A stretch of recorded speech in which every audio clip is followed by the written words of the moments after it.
piscine de Bethesda dans ce texte de la parole de Dieu, dans l'évangile de Jean, chapitre 5, au verset 1. Et on voit là deux choses qui se confrontent, deux choses qui s'opposent, j'ai envie de dire, à une chose de la superstition humaine, une croyance, une légende, j'ai envie de dire, et la puissance de Jésus-Christ. Et on va le lire ensemble, Jean chapitre 5, verset 1. Vous étiez en forme là pendant les chants, hein? Alléluia, c'est bon. C'est la puissance, c'est vendredi, c'est le week-end pour vous. Après cela, il y eut une fête des Juifs et Jésus monta à Jérusalem. Or, à Jérusalem, près de la porte des brebis, il y a une piscine qui s'appelle en hébreu Bethesda et qui a 5 portiques. Sous ces portiques étaient couchés en grand nombre des malades, des aveugles, des boiteux, des paralytiques qui attendaient le mouvement de l'eau. Car un ange descendait de temps en temps dans la piscine et agitait l'eau. Et celui qui descendait le premier, après que l'eau avait été agitée, était guéri, quelle que fût sa maladie. Verset 5, là se trouvait un homme malade depuis 38 ans. Jésus, l'ayant vu couché, sachant qu'il était malade depuis longtemps, lui dit, veux-tu être guéri? Le malade lui répondit, Seigneur, je n'ai personne pour me jeter dans la piscine quand l'eau est agitée. Et pendant que j'y vais, un autre descend avant moi, quand l'eau est agitée. Verset 8, lève-toi, lui dit Jésus, prends ton lit et marche. Aussitôt, cet homme fut guéri.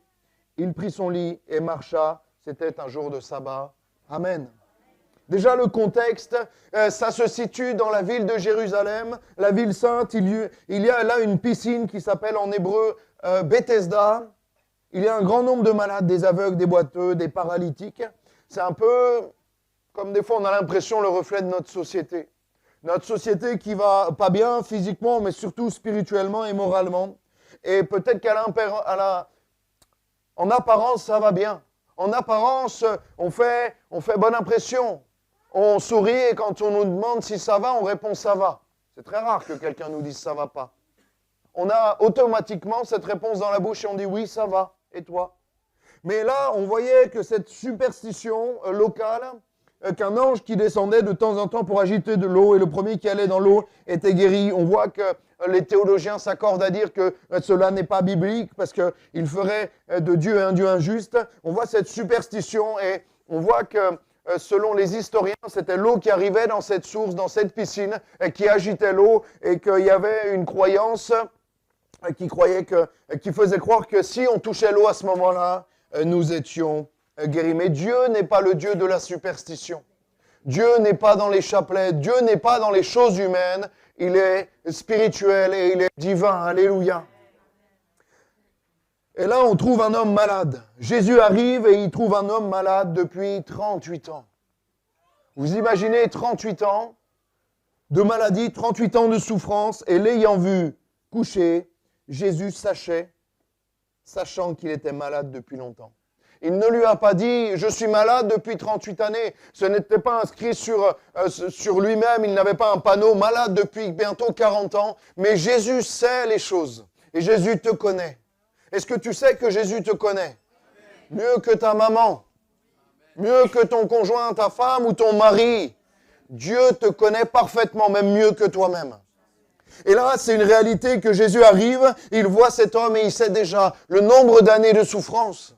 Et Dieu connaît tes années de souffrance. Dieu connaît la source de ta souffrance. Il connaît même ta maladie. Avant même que tu saches que tu es malade, il le sait. Et il veut agir, il veut répondre. Et là, on voit cette situation terrible, ces 38 années de maladie.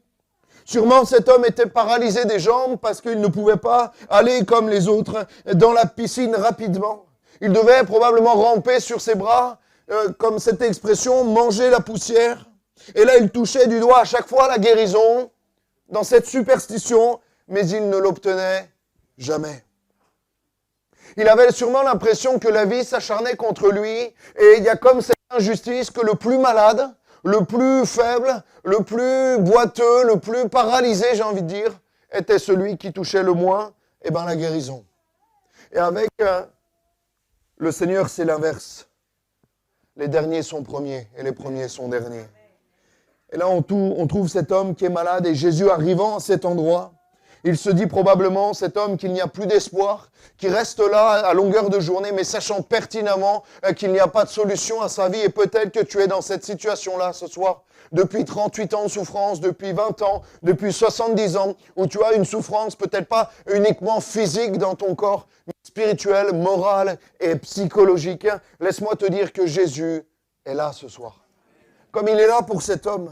Comme il est là, qui, dans cette situation tellement compliquée, et il est dit au verset 6, Jésus l'ayant vu coucher, et sachant qu'il était malade depuis longtemps. Et ma question pour toi ce soir, c'est est-ce que tu le veux? Est-ce que tu veux que Jésus touche ta vie? Est-ce que tu veux que Jésus touche ton corps? Parce qu'il est capable de te guérir, de te restaurer et de te sauver. Corps, âme et esprit, c'est mon thème. Veux-tu être guéri? On voit comme bien sûr symboliquement la main de Jésus qui est tendue vers nous. Cet homme qui devait regarder constamment vers le bas pour trouver une solution sur cette piscine, sur ce point d'eau, lui qui était déjà au plus bas, lui qui déjà était en train de ramper par terre, regardait encore plus bas vers la piscine. J'ai envie de te dire ce soir, lève les yeux vers les montagnes. Lève les yeux vers le secours de l'Éternel. Et le secours viendra de l'Éternel. Lève les yeux, la solution n'est pas ici-bas dans ce monde qui périt de plus en plus comme nous périssons dans notre corps qui vieillit jour après jour. Le monde ici-bas, la terre, ce monde dans lequel nous sommes, vieillit de jour en jour et un jour va finir. La fin du monde est proche. C'est une phrase un peu particulière, des fois qu'on entend dans les films américains. Et souvent, il y a un gros ouragan qui arrive et il sauve le monde. Ce jeune homme sauve le monde avec son pick-up et il sauve la femme qu'il aime. Mais la fin du monde est proche, mon ami. Réalise que la fin du monde est proche. Le retour du Seigneur est là. Il est à la porte, il frappe. Et je disais tout à l'heure à Roger, à notre ami Roger, qui est justement proche de la fin. Je le tenais la main et je ne sais pas s'il entendait, je ne comprenais pas ce qu'il me répondait. Mais je lui ai dit, Roger, il est temps que tu acceptes Jésus-Christ dans ta vie. Accepte Jésus-Christ.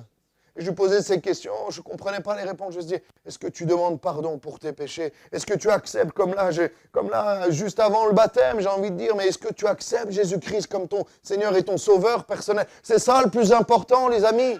Parce que la fin du monde est proche. Est-ce que tu le réalises? Que le Seigneur revient bientôt? Qu'il peut revenir ce soir, demain, ce week-end, dimanche. On a prévu les baptêmes.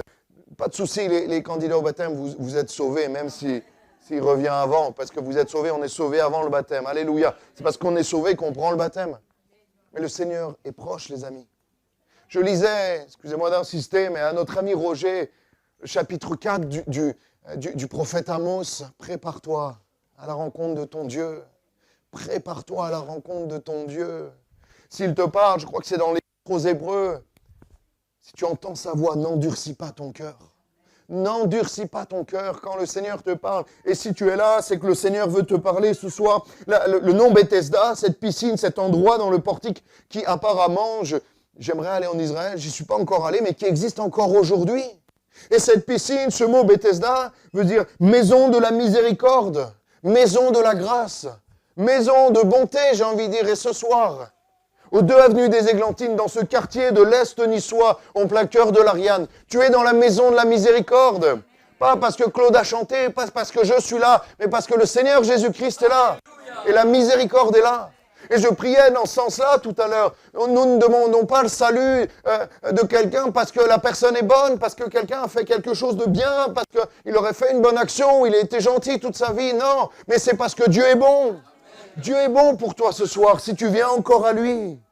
Dans cette maison de grâce, de miséricorde, il va poser cette question. Veux-tu être guéri? Elle paraît complètement déconnectée de la réalité. Complètement illogique, cette question. Jésus, même moi en tant que disciple, j'aurais peut-être été mal à l'aise en mode, Jésus, tu vois bien que ça fait 38 ans, il attend que ça, il est là pour ça, il est là pour être guéri. Mais le Seigneur a toujours besoin de notre approbation. D'un mot de notre part, d'un oui qui déclenche l'action de Dieu. C'est pour cela qu'il est là.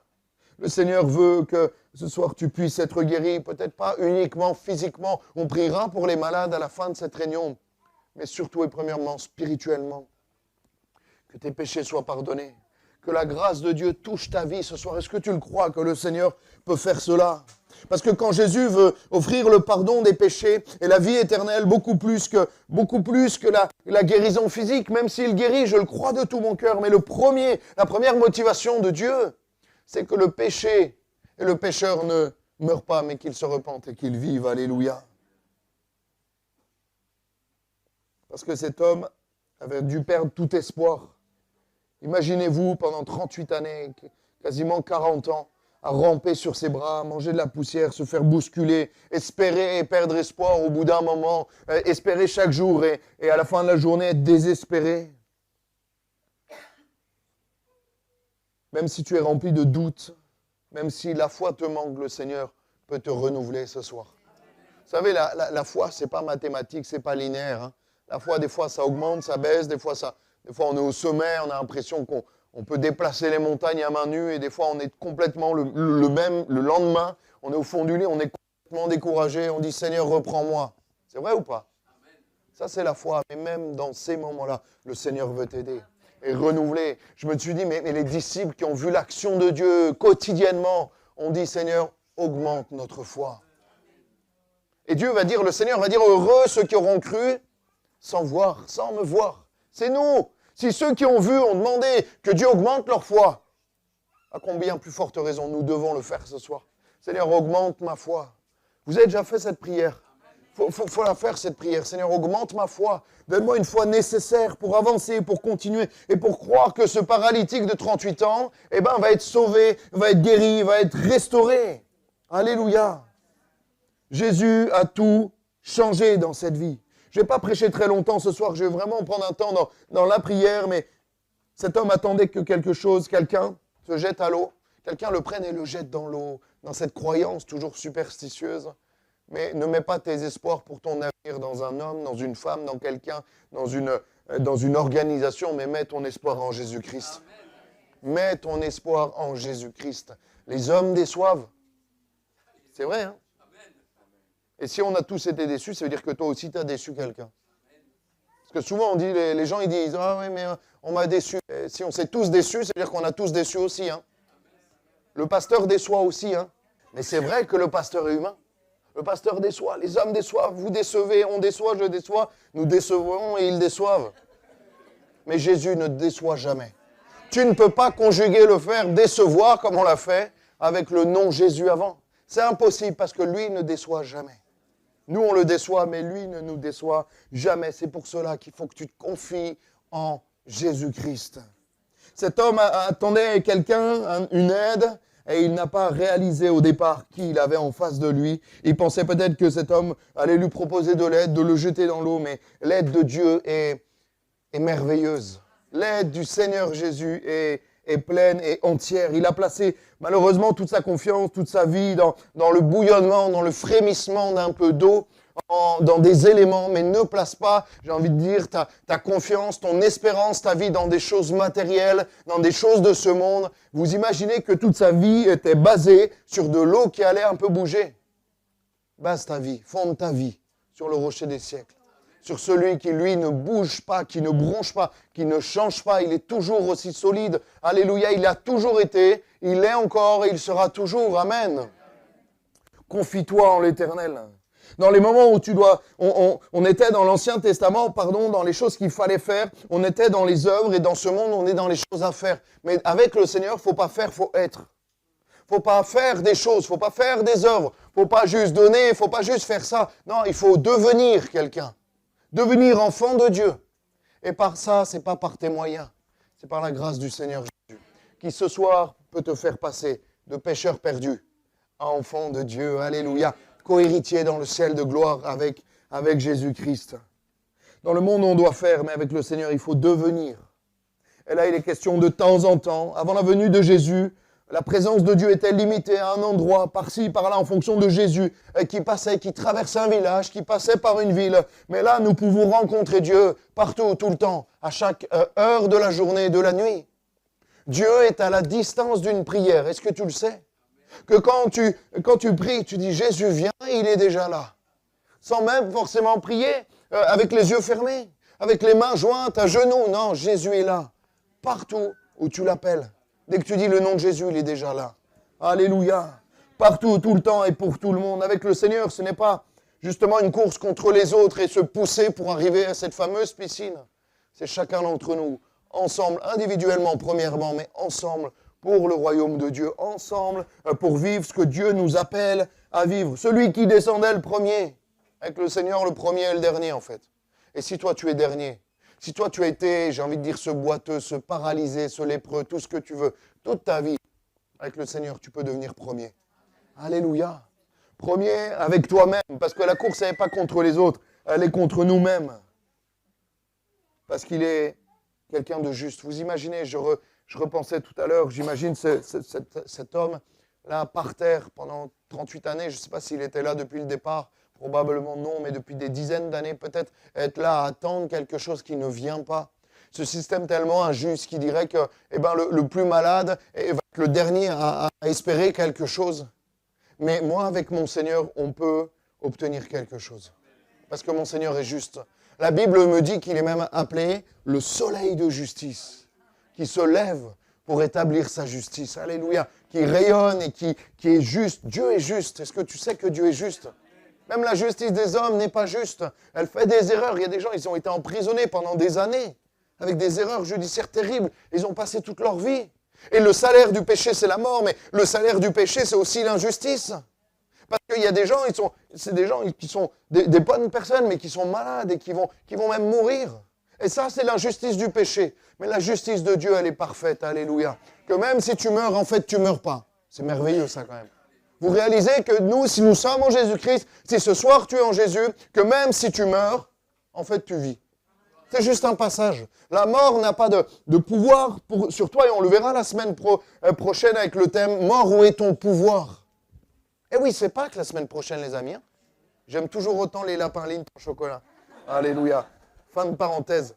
Ma maman, des fois, elle écoute, elle me dit « Mais tu les manipules quand même. » Je dis « Ouais, on est à la limite. Ouais. Mais bon, c'est pour du chocolat, ça va. » Le Seigneur veut faire une œuvre dans ta vie. Le Seigneur veut faire une œuvre dans ta vie. Justement, de résurrection, on arrive dans ce temps de Pâques où Jésus a vaincu la mort. Jésus, les ténèbres et l'enfer, j'ai envie de dire, n'a pas pu le retenir parce qu'il est ressuscité le troisième jour. Et il veut que tu ressuscites en lui. Au-delà même de ton physique, bien sûr que Dieu peut te guérir. Jésus te guérit ce soir, il peut le faire, je le crois, je l'ai déjà vécu personnellement et au travers de prières de l'Église, mais il peut te guérir. Et voici, il y a là des derniers qui seront les premiers. Et des premiers qui seront les derniers. Alléluia, le Seigneur veut te faire gagner la course ce soir. Le Seigneur veut se révéler à toi. Il va lui dire, lève-toi. Jésus va lui dire, lève-toi. Physiquement, mais j'ai envie de dire spirituellement.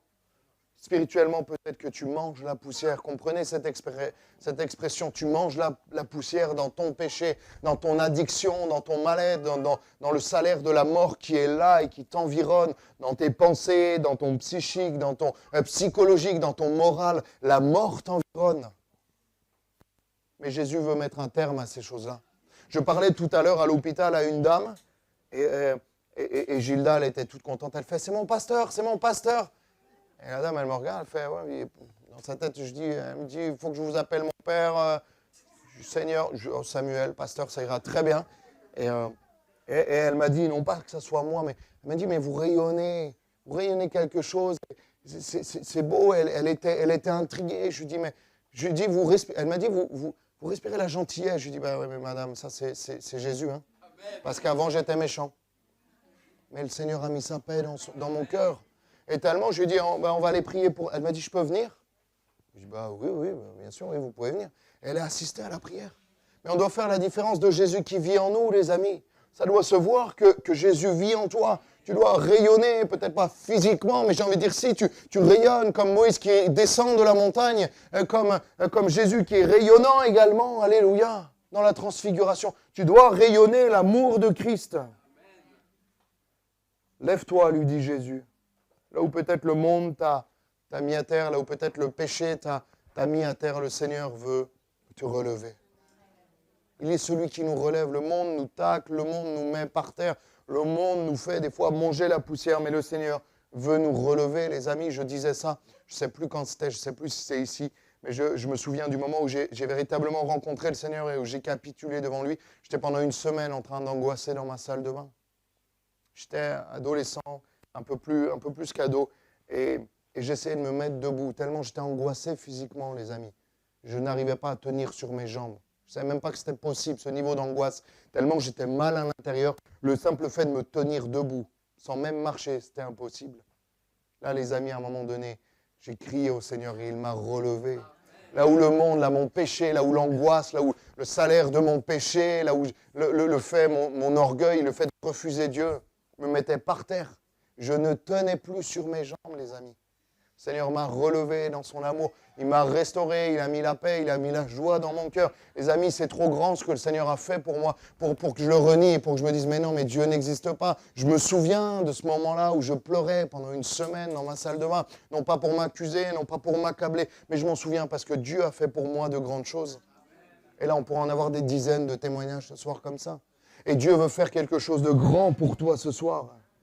Et enfin, la dernière partie, verset 10, les Juifs dirent donc à celui qui avait été guéri, c'est le sabbat, il ne t'est pas permis d'emporter ton lit. Il leur répondit, celui qui m'a guéri m'a dit, prends ton lit et marche. Il faut se dissocier, même se désolidariser de toute religion. On n'est pas dans une logique de religion. On n'est pas une logique, là, vous imaginez que parce qu'on était un jour, Jésus, le Fils de Dieu, ne pouvait pas, soi-disant, faire un miracle. Et là, c'est toutes les dérives des religions qui nous empêchent de vivre vraiment la grâce de Dieu. Dieu n'a pas de religion. Dieu n'a pas de religion.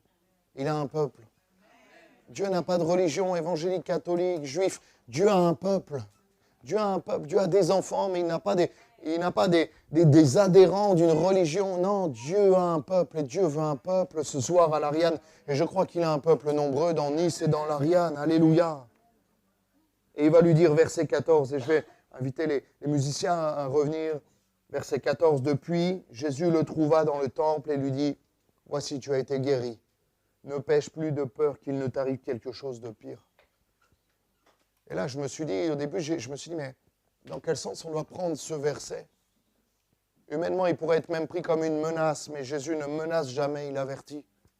Jésus n'est pas dans la menace. Jésus n'est pas juste dans la peur, en te faisant peur et en te maintenant près de lui à cause de la peur. Non, Jésus n'est pas dans ces choses-là. Mais Jésus nous avertit que les souffrances ici présentes ne sont rien comparées à l'enfer. Les pires souffrances, on pourrait prendre l'exemple de Job, qui se grattait avec un tison. On pourrait prendre la lèpre de Myriam, de Marie, de tant d'autres, ne sont rien par rapport à l'enfer si tu n'es pas avec Jésus-Christ. Et il est en train de lui dire, mais tes 38 années là, où pour toi c'était la souffrance absolue, si tu continues dans ton péché, il t'attend des choses pires que ça. La Bible nous parle de grincement de dents. La Bible nous parle de feu éternel, de souffrance terrible. Les amis, si Dieu ne nous fait pas peur, mon but ce soir n'est pas de vous faire peur. Mais mon but est de vous avertir. Parce que Dieu m'a donné un ministère, mais il m'a aussi donné une responsabilité de vous dire la vérité. Parce que comme Lazare est le riche, et le riche va dire, mais pourquoi il faut que j'aille avertir ma famille, mes proches? Et il va lui être dit, mais tu as eu les prophètes qui t'ont averti, tu as eu les ministères en gros, qui t'ont averti, qui t'ont dit la vérité, pour que tu puisses passer l'éternité dans la paix céleste. Il n'y a pas de purgatoire, il n'y a pas d'entre-deux ou juste une salle d'attente, La plupart des personnes disent, mais moi quand je vais mourir, après je vais juste dormir pour l'éternité. Faux. C'est pas biblique ça, les amis. Soit l'enfer ou le paradis. Soit la mort éternelle avec des souffrances terribles, avec des grincements et des cris continuellement pour l'éternité. Soit la félicité, soit la gloire de Dieu. Soit un endroit tellement merveilleux qu'il n'y aura ni maladie, ni cri, ni angoisse, ni peur, ni douleur, ni rien de tout ça. Ça sera tellement bien qu'il n'y aura pas de soleil, parce que la gloire de Dieu éclairera cet endroit. Il n'y aura pas de nuit, parce qu'il n'y aura pas de ténèbres là-bas. Il n'y aura pas de sommeil, parce qu'on ne sera jamais fatigué. Alléluia. On sera constamment dans la présence de Dieu. Des êtres spirituels, ça sera merveilleux. Mais pour que je puisse être libéré, j'ai envie de dire, de ma responsabilité vis-à-vis de vous. Je dois vous dire la vérité. La vérité, c'est ça. La Bible nous dit, et Jésus nous dit à un moment donné dans sa parole, j'ai mis 2 chemins en face de toi. Chemin de la vie, chemin de la mort. Choisis la vie afin que tu vives. Choisis la vie. J'ai envie de dire, mais c'est évident qu'on a envie d'y aller, comme c'était évident que cet homme avait envie et besoin d'être guéri. C'est évident, mais tu as besoin de donner ton accord. Tu as besoin de te repentir et de dire, Seigneur, je te donne ma vie. On va fermer nos yeux et on va demander au Seigneur sa grâce. J'aimerais faire 2 appels en un. Un pour la guérison. Parce que je crois que Jésus, l'un de ses noms, c'est Yehovah Rapha, Dieu qui guérit. Ça a donné le nom Raphaël, qui veut dire Dieu guérit. Dieu guérit ce soir. J'ai vu tellement de belles choses pour ne pas croire à la guérison divine. Et on va prier ce soir pour la guérison. On va prier pour que ce soir, le Seigneur touche un corps, touche peut-être un organe qui a besoin, touche peut-être un endroit de ton corps où on dit, mais là, il y a un cancer. Le Seigneur peut toucher, brûler ce cancer ce soir. Enlever toute forme de tumeur, toute forme de douleur, toute forme d'infirmité. Moi, je le crois de tout mon cœur qu'il est capable même de faire repousser des membres, qu'il est capable d'amener à l'existence qui n'existe pas. C'est ce qu'il a fait avec nous. Il est capable. Mon cerveau me dit que c'est impossible, mais Dieu me dit dans sa parole que c'est possible. Alors je veux le croire, toi qui as besoin de la guérison physique. Et souvent je le dis, mais dans la guérison physique, je mettrai la dépression, les angoisses, la bipolarité, la schizophrénie. Parce qu'il y en a des personnes qui ont besoin ou qui ont besoin juste, écoutez bien les appels, mais d'une guérison physique et je mettrai les angoisses avec, la dépression. Lève ta main à ta place. Alléluia. Amen. Alléluia.